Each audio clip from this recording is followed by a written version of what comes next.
வணக்கம். ஓஷோ உலகம். இப்போ ஒரு ஆள் வந்து உங்களை வந்து பாராட்டுறான்னு வச்சுக்கோங்க. பாராட்டி அப்படியே நீங்கள் வந்து ஆனந்த கடலில் மூழ்கி போய் அப்படியே உலகையே மறந்து சொர்க்கத்தையே கண்டுவிட்டதைப் போல உற்சாகத்தில் திளைத்து அப்படி இருக்கீங்கன்னு வச்சுக்கோங்க.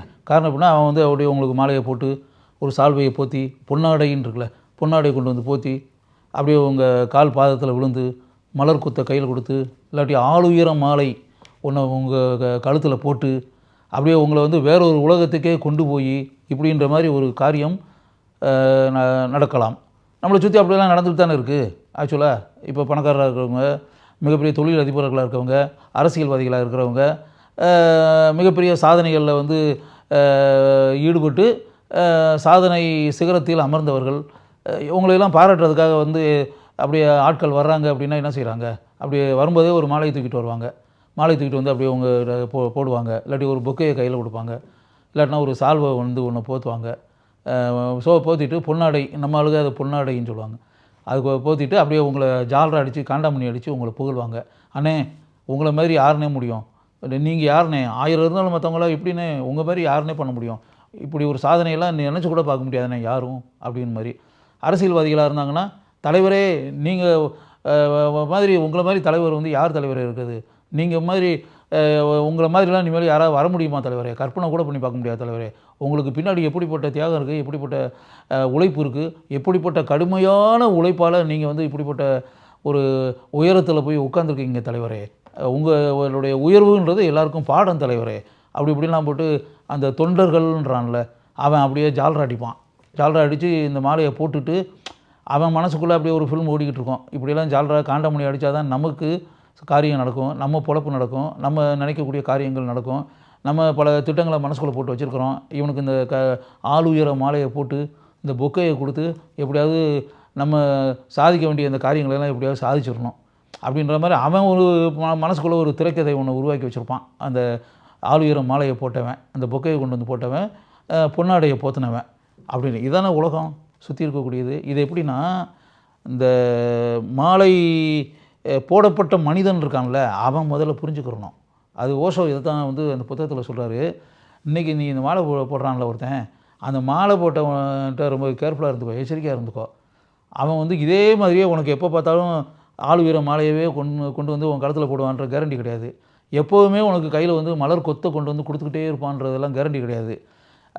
எப்போவுமே உன் காலில் விழுந்து கிடப்பான் அப்படின்ற கேரண்டி கிடையாது. எப்போவுமே வந்து புகழ் மாலையை சூட்டுறான்ல, இந்த புகழ் மாலையை சூட்டிக்கிட்டே இருப்பான்றது கிடையாது. இன்றைக்கி வாழ்த்து கவிதை அப்படின்ற பேரில் வந்து அவன் உன்னை ஜாலரை அடிப்பான், காண்டாமணி அடிப்பான். இதெல்லாம் பார்த்து நீ மயங்கி போய் அப்படி இப்படின்னு இருந்தீங்கன்னா, இது எப்போவுமே இந்த காரியம் வாழ்நாள் முழுவதும் நடந்து கொண்டே இருக்கும். இப்படி மனிதர்கள் வந்து நம்மளை வந்து எப்போவுமே துதி பாடிக்கிட்டே இருப்பாங்க. புகழ் மாலையை சூட்டுவார்கள், ஆளுயர மாலைகளை போட்டுக்கொண்டே இருப்பார்கள், அப்படியே மலர் கொத்துக்களை கையில் கொண்டு வந்து தந்து கொண்டே இருப்பார்கள் அப்படின்ற மாதிரிலாம் நீ நினச்சிக்கிட்டு அப்படிலாம் இருக்காத.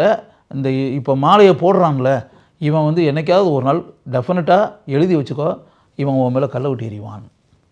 என்ன எவ்வளோ ஒரு விஷயம்! இதை நான் புத்தகத்தில் படித்தேன், நானே மிரண்டேன். என்னையா இது? அது 90% பீப்புள் வந்து ஒரு ஸ்டேஜுக்கு பிறகு உங்களுக்கு எதிராக செயல்பட்டிருப்பார்கள். உங்கள் மேலே கல்லை விட்டு எரிஞ்சிருப்பாங்க, உங்களை தாக்கியிருப்பாங்க, உங்களை குறை சொல்லியிருப்பாங்க, உங்களை பற்றி புகார் சொல்லியிருப்பாங்க, உங்களை பற்றி புரணி பேசியிருப்பாங்க, உங்களை பற்றி மட்டம் தட்டி பேசியிருப்பாங்க, உங்களை எந்த அளவிற்கு தரம் தாழ்த்தி இறக்க முடியுமோ அந்த காரியத்தை செய்திருப்பார்கள்.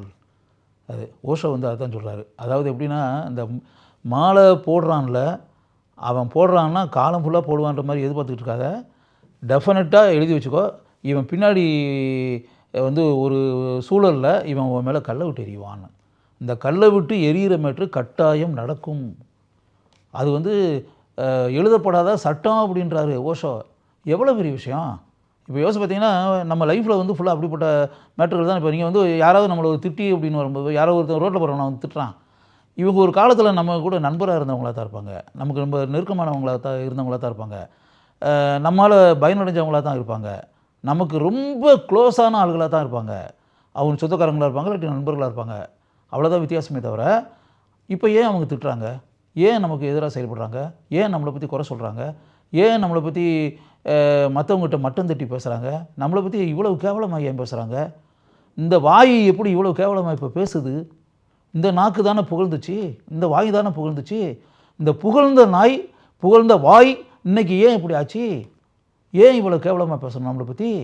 அப்படின்ற ஒரு விஷயம் இருக்கு இல்லையா? அதை வந்து அப்படி யோசிச்சு பாருங்கள். அதனால தான் ஓஷோ என்ன சொல்கிறாருன்னா, கேர்ஃபுல்லாக இருந்துக்குங்க, எச்சரிக்கையாக இருந்துக்குங்கன்றாரு. கவனமாக இருங்கள். என்னைக்கு இருந்தாலும் என்றாவது ஒரு நாள் இவன் உங்கள் மேலே வந்து கல்லை விட்டு எரிய போகிற ஆள் தான். அதனால ஆனால் அவர் என்ன சொல்கிறான்னா, இந்த கல்லை விட்டு எரிஞ்சால் தான் அவனுக்கு நிம்மதி ஆகும்ன்றான். இவ்வளோ நாள் வரை நான் வந்து உன்னை புகழ்ந்துக்கிட்டே இருந்தான்ல, புகழ்ந்துக்கிட்டே இருந்தால் அவன்கிட்ட மனசுக்குள்ளே ஒரு குறை இருந்துக்கிட்டே இருக்குமா. என்னையா இது, வாழ்க்கையில் வந்து எவனையோ ஒருத்தனை புகழ்ந்துக்கிட்டு, எவனையோ ஒருத்தனை ஜாலரை அடிச்சுக்கிட்டு, எவனோ ஒருத்தனுக்கு காண்டாமணி அடிச்சுக்கிட்டு, இதெல்லாம் என்ன லைஃபா அப்படின்ற மாதிரி. அது என்ன, அது வந்து பார்த்தா அது சொந்தக்காரங்களாக இருந்தாலும் சரி, உறவினர்களாக இருந்தாலும் சரி, நண்பர்களாக இருந்தாலும் சரி, அது மனதளவில் அவங்களுக்கு அது சந்தோஷத்தை தரக்கூடிய ஒரு விஷயம் கிடையாதான். ஒரு ஆளை ஜாலரை அடிக்கிறதும் புகழ்கிறதும் அது ஒரு மனக்குறை இருந்துக்கிட்டே இருக்குமா. என்னதான் இருந்தாலும் யாரோ ஒருத்தனை தானே புகழ்கிறோம், யாரோ ஒருத்தனை தானே காண்டாமணி அடிக்கிறோம், யாரோ ஒருத்தனை தானே ஜாலரை அடிக்கிறோம், இதில் நமக்கு என்ன இருக்குது அப்படின்ற அந்த மனக்குறை இருந்துக்கிட்டே இருக்குமா.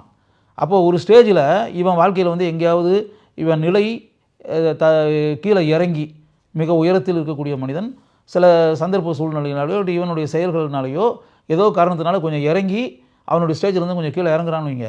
இறங்கும்போது இவனுக்கு எதிராக வந்து எல்லாருமே செயல்படுவாங்கள்ல, அப்போ இவங்களும் சேர்ந்துக்கிறது. இந்த மாலை போட்டவனும் சேர்ந்து எல்லோரும் கல்லை விட்டு எறிஞ்சாங்கன்னா அவனும் சேர்ந்து கல்லை விட்டு எறிவான், எல்லோரும் திட்டுறாங்கன்னா அவனும் சேர்ந்து திட்டுவான், எல்லோரும் குறை சொன்னாங்கன்னா எல்லோரும் சேர்ந்து அவனும் சேர்ந்து குறை சொல்லுவான், எல்லோரும் அவங்களை அவமானப்படுத்தினா அவனும் சேர்ந்து அவமானப்படுத்துவான்.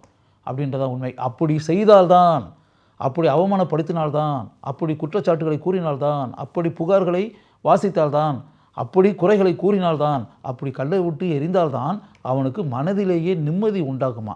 அதாவது அப்போ நம்ம கொடுத்தோம், கொடுத்ததை நாம் திருப்பி வாங்கிட்டோம் அப்படின்ற மாதிரி மன நிம்மதி வந்து நிம்மதியாக அவன் தூங்குவான்.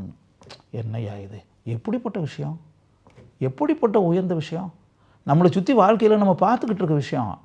இந்த பார்த்துக்கிட்டு இருக்கக்கூடிய இந்த விஷயத்தை இந்த அளவிற்கு கூர்மையாக பார்க்க முடியுமா?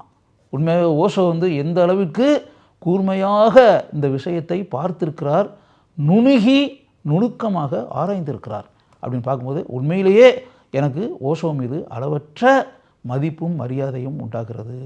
இப்போ நான் சொல்கிறத வந்து நீங்கள் கேட்டீங்க அப்படின்னா உங்கள் வாழ்க்கையிலேயே இது மாதிரி சம்பவங்கள் எல்லாருடைய வாழ்க்கையிலுமே நடந்துக்கிட்டு இருக்கும், இப்போவும் நடந்துக்கிட்டே இருக்கும், இதுக்கு முன்னாடியும் நடந்திருக்கும். அதனால் வந்து அப்படிப்பட்ட விஷயங்கள் எல்லாமே நம்ம வாழ்க்கையிலும் நடந்துக்கிட்டு தான் இருக்குது. இதைத்தான் ஓஷோ வந்து தன்னுடைய நூலில் சொல்லியிருக்காரு அப்படின்றத நீங்கள் புரிஞ்சு ஓஷோ மேலே உங்களுக்கு எனக்கு உண்டானதைப் போல அளவற்ற மதிப்பு மரியாதையும் உங்களுக்கும் அவர் மீது உண்டாகும் என்று எனக்கு தெரியும்.